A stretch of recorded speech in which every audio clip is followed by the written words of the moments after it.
They say a picture can tell 1,000 words, and what better way to tell a historical story than through photographs, and that couldn't be more accurate for these 3 topics today.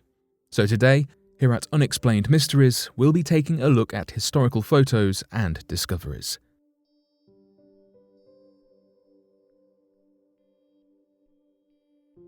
Albina Malihosheva.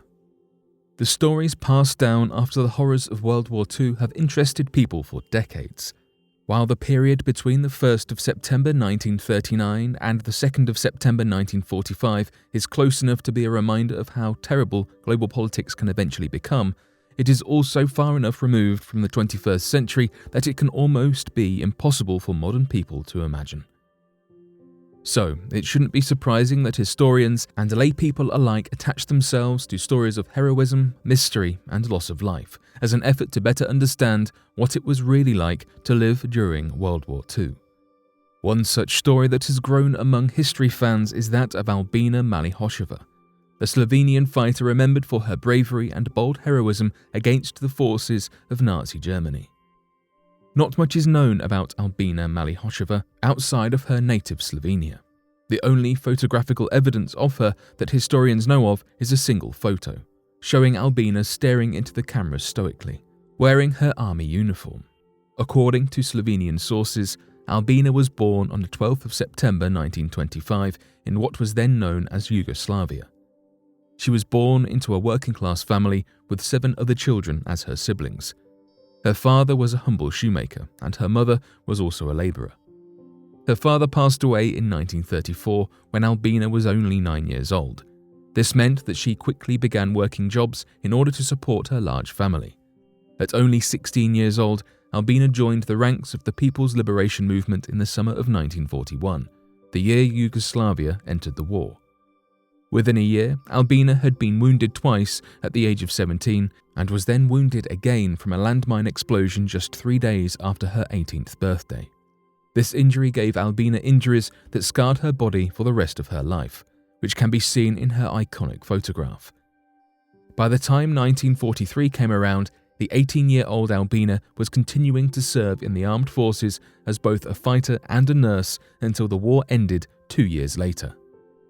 As a mark of her bravery, Albina was granted the Partisan Memorial 1941, which was given to members of the Yugoslavian National Liberation Movement who had fought since 1941. Just over a decade later, Albina was given another prize for her bravery, when in 1952 she was awarded the Order of the People's Hero in the category of Women National Heroes, which was the highest award in Yugoslavia at the time. Remarkably, out of all the 91 women recognized with the award, Albina was one of 19 women who received the award while they were still alive. Leatherman the Vagabond. With a scary name like Leatherman, you would be forgiven for thinking this character was taken out of a horror film. But the photo of this disheveled man actually shows one of the most unique vagabonds in American history. The Leatherman, as locals called him, was a homeless man that walked stretches between the Connecticut River and Hudson River in the northeastern United States. The man, whose name can't be confirmed, became something of a local celebrity due to his cyclical route around the same small towns during the course of the years. Every year, the Leatherman walked 365 miles and would return to each town roughly every 34 days. The regularity of his walk meant that locals began to recognize him and gave him his nickname on account of his handmade leather hat, scarf, and clothes, as well as his dirty appearance. People liked Leatherman so much that 10 towns even made him exempt from the 1879 tramp law, which put restrictions on those who did not own a home or have a job. The Leatherman wandered the New England region and stayed in shelters made by rocks and small cliffsides. These small hovels are known as Leatherman Caves today in the local area.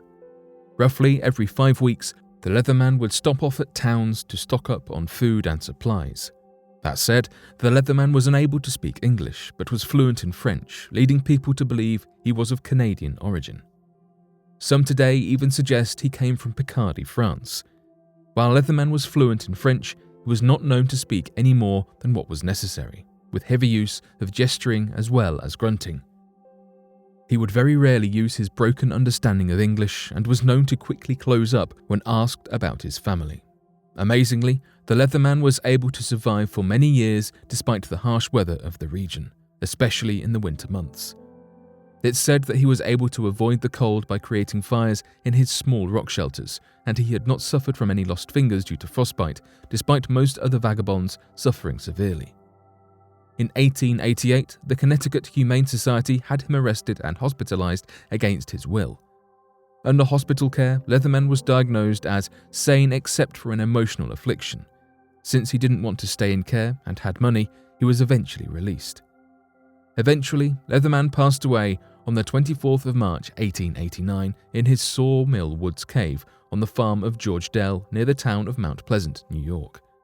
He had passed away from cancer of the mouth, caused by years of chewing tobacco on his long, winding walks.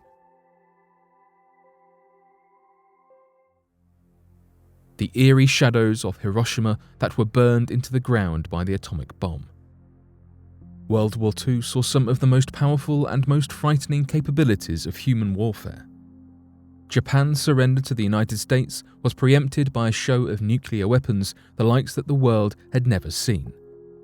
Still the only two uses of nuclear weapons in armed conflict, the United States dropped 2 nuclear bombs over the Japanese cities of Hiroshima and Nagasaki on August 6th and 9th, 1945, effectively ending the war. The 2 explosions are estimated to have ended the life of between 129,000 and 226,000 people, the majority of whom were civilians.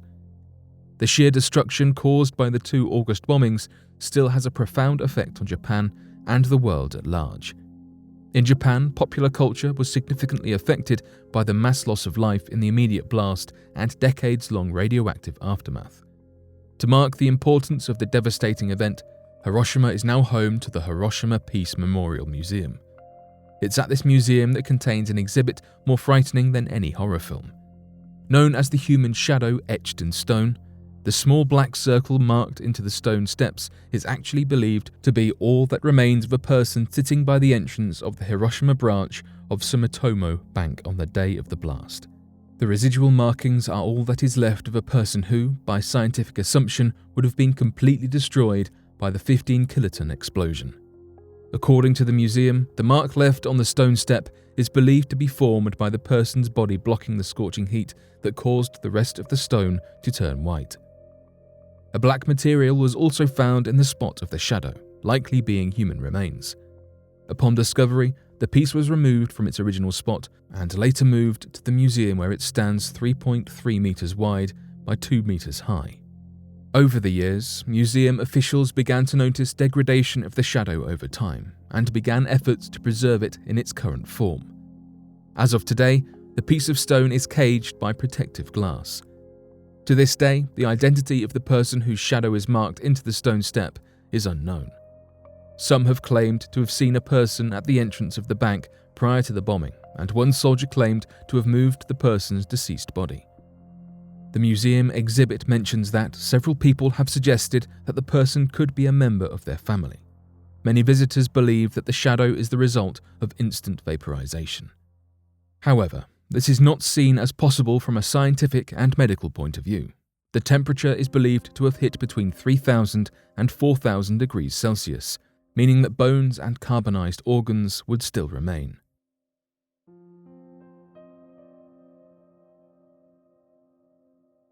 But what do you make of these 3 historical discoveries and the stories it has left behind? Be sure to let us know your thoughts in the comment section below and help us by growing this community while working to solve these unexplained mysteries. Thank you for watching, and don't forget to subscribe for more videos.